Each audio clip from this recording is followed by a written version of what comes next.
Ano ang sabi? Electric vehicles. What can we say about them? Some people say they're expensive, intimidating, and there's always that doubt or question if buying one would be the right decision. Well, I have an EV that makes these questions easy to answer. This is the VinFast VF3. Let's go.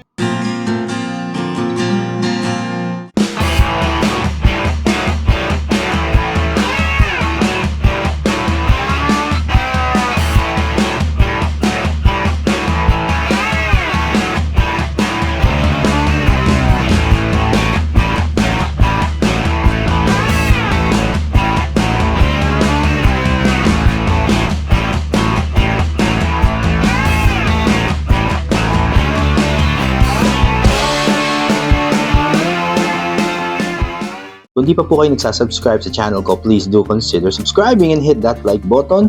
Maraming salamat po. Straight into the topic, pag-usapan na natin mga nakikita kong dahilan kung bakit ito ang magandang option to go about in and around the city. Let's talk about its price, ano ba kakayanan nito, at bakit dapat mong i-consider to. Number 1, perfect size for Manila traffic. Well, reality is size matters, especially dito sa Manila. The VF3, it's over just 3 meters long. Ibig sabihin po niyan, shorter po siya than most normal hatchbacks na nakikita natin, and way smaller sa mga SUVs, iba't ibang sasakyan, mga pickup trucks na nasa mga kakalsadahan natin. Ibig sabihin po niyan kasi, smaller vehicle means to say easier sa mga U-turn, less stress sa mga narrow barangay, mga iskinita, better maneuverability, lalo na. At syempre, napaka-applicable sa stop-and-go traffic. Alam niyo po mga motor, jeepneys, tricycles, they come on every direction. At alam naman po natin yan. A vehicle like this, it's small, agile, it's actually an advantage. It's not a compromise. On this reason alone, alam mo na saktong-sakto to para sa Manila driving. Number 2, parking will not be a nightmare. Well, alam po natin, sometimes i-consider mo rin talaga to. Sometimes, iniisip rin ng buyer, parang ang hirap naman i-park nito. Kung masyadong malaki sa sasakyan ko, baka hindi kasya sa lugar namin, sa parking space ko, yung mga ganung bagay. Kasi po itong VF3, compact siya, madaling i-park sa mga malls, tight slots, less stress sa mga parking structures ng mga old design. At ang maganda po dyan, there is more room para mabuksan yung pinto. Hindi ka masyadong nag-aalala, baka tamaan mo yung katabi mong sasakyan sa parking slot. At yun nga po talaga, some parking slots, designed po siya decades ago. Kaya yung mga modern cars, hindi masyadong talagang sakto-saktuhan lang po talaga. Sa usapang parking, sa VF3, hindi ka may stress. And honestly, for city life, this is one of the biggest advantages ng VF3. Number 3, massive savings on a daily basis. Well, fuel prices, lalo na dito sa Pilipinas, we import or 100% of our fuel, unpredictable, talagang masakit po sa bulsa. Bottom line is, VF3, it's an electric, so no gasoline, no oil changes, fewer moving parts, lower maintenance overall. Sa pang-araw-araw, let's say 30 to 40, maybe to 50 kilometers a day on a normal basis. Your charges at home, wala po kayong gagawin. Na habang nasa bahay, i-charge mo siya magdamag. And over the months and years, talagang yung savings na makukuha mo, it will all add up. That's just really the reality. Kaya sakto po talaga, office commutes, simple errands, hatid sundo sa school. An EV like the VF3 makes just the right financial sense. Number 4, well, alam niyo naman po, it's always that worry kung ano yung EV range niya, kung gaano lang ang maaabot niya sa isang full charge. Pero ang katotohanan po in Manila, hindi naman po ganun kalayo talaga ang binabiyahe mo. It's just really the time it consumes habang nasa traffic ka. VF3, it has more than around 215 kilometers on a full charge. Kung titignan nyo po, average daily driving mo is around maybe 50 kilometers. Ibig sabihin po niyan, average of around 3 to 4 days of driving on one full charge. Full charge gamitin mo, ala kang dapat ipag-alala. Well, yun nga po, looking at this car, it's not meant for long provincial road trips. Yun talaga yun. Okay lang po yan. Kasi po, designed po to for urban life. And believe me, it does that job very well. Number 5, higher ground clearance. Well, malaking bagay po ito kasi Manila roads, let's say, napaka-unpredictable. Potholes, uneven pavements, bigla na lang may mga humps na malulupit. And yes, may mga baha din na nangyayari pag rainy season. Alam natin lahat yan. The VF3, it sits higher than small hatchbacks. May extra ground clearance siya at ang laking tulong niyan. Hindi po siya off-road vehicle. Talagang ready po siya sa kahit anong kalsada dito sa loob ng Metro Manila. Number 6, simple, modern, and easy to live with. Well, ibig sabihin po niya kasi the VF3, it just keeps everything simple. And that is a good thing.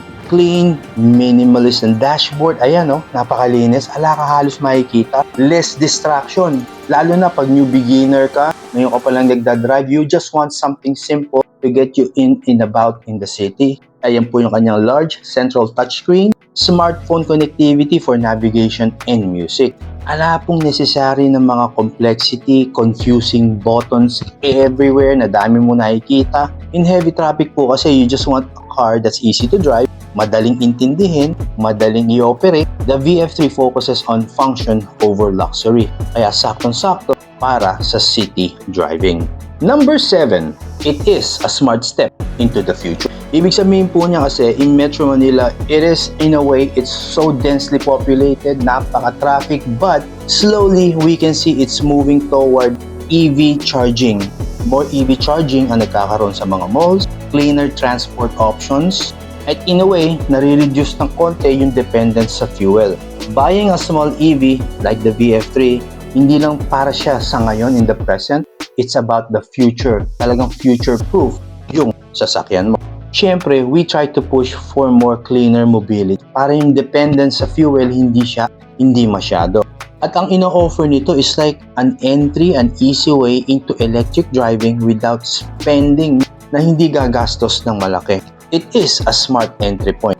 So ang tanong, para kay nino ba talaga ang VF3? Sabi ko nga sa thumbnail ko, pangmasa.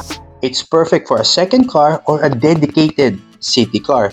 They offer what they call a battery subscription. They allow yung buyer na i-purchase yung sasakyan na hindi mo kailangan ariin yung battery, hindi siya kasama. Dramatically, ang laki ng binababa ng cost nito upfront at nawawala yung battery rate. Kasi po, pag nag-subscribe po kayo sa battery subscription option nila, nire-reduce niya yung purchase price around from 745k to 590k. At yung battery fee monthly is around 1,600. Making your entry into this EV ownership talagang magiging affordable siya for city drivers. Under this model, business model, whatever you may call it, VinFast, nire-retain nila ownership ng battery. They cover the monitoring, maintenance, repairs, full replacement sa battery if the performance level drops below 70%.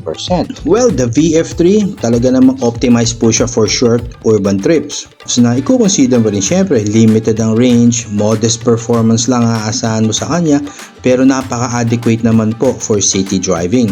Yun nga, you feel a little restricted for frequent, use in the highway, yung mga spontaneous out-of-town trips na talagang i-keep in mind mo tong aspeto na to. Yung interior spacing niya, materials na ginamit, napakasimple lang, well, to keep and maintain the affordability aspect niya. So for comfort and cargo capacity, talagang modest lang po siya, lalo na for families or longer journeys. At alam naman po natin na VinFast, relatively it's a new brand here in the Philippines. They're still building sa kanilang long-term confidence around service, parts availability, resale value. Finally, while the battery subscription, it lowers the upfront price, syempre the ongoing monthly fee is something owners need to factor in the long-term ownership. Kung ano ang merong features ng VinFast VF3, ito po yun. Yan po yung kanyang pricing, regular price, but if you go for the battery subscription, ito po ang kanyang pricing. Kaya pasyal na po kayo dito sa VinFast, sa kanilang dealership dito sa along Ortigas Avenue Extension. Madali lang pong makita, malaki po, makikita nyo po ang iba't ibang units nila dito sa kanilang showroom. Sa pagtatapos, kung ang hanap mo ay isang simpleng paraan to commute in 4 wheels, sa isang sasakyan na sakto lang, very suitable for everyday use, lalo na sa city driving, this is the cost-effective approach to solve this problem. Pangmasa, this is it. This is the VinFast VF3. If you found some value on this video, please do consider subscribing and hit that like button. Maraming salamat po. Drive safe. I'll see you on the next one.